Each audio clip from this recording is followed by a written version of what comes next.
মোরগ লড়াই খেলা বাংলাদেশের জনপ্রিয় একটি খেলা। গ্রাম বাংলার ঐতিহ্যবাহী এই খেলাটি গ্রাম বাংলার সাদামাটা পরিবেশে বসে সাদামাটা মানুষজনগুলো এই উৎসবে মেতে ওঠে প্রায় সময় যে কোনো জায়গায়।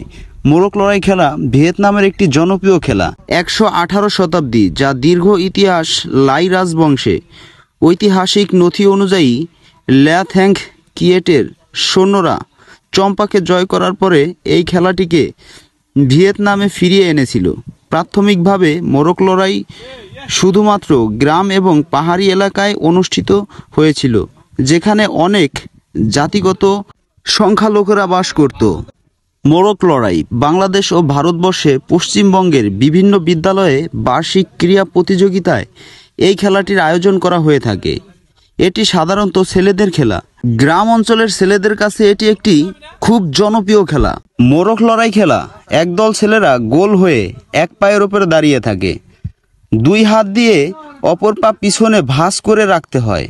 রেফারি যখন বাঁশিতে ফু দেয় তখনই খেলোয়াড়রা একে অপরকে ভাঁজ করা পা দিয়ে মারতে থাকে।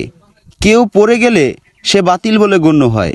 এভাবে শেষ পর্যন্ত 3 জন থাকে, তাদের মধ্যে কেউ প্রথম, দ্বিতীয়, তৃতীয় নির্ধারিত করা হয়। গ্রামের সহজ সরল মানুষগুলো এই ঐতিহ্যবাহী মোরগ লড়াই খেলাটি খেলেনি শৈশবকালে এমন কোনো লোক খুঁজে পাওয়া খুব মুশকিল।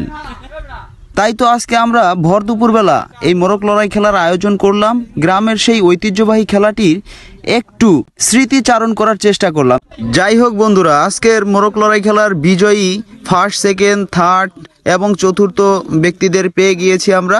জানি না বন্ধুরা আজকের এই মোরগ লড়াই খেলা আপনাদের কাছে কেমন লেগেছে। যদি আপনাদের কাছে ভালো লেগে থাকে তাহলে অবশ্যই লাইক, কমেন্ট, শেয়ার করে পাশে থাকার চেষ্টা করবেন।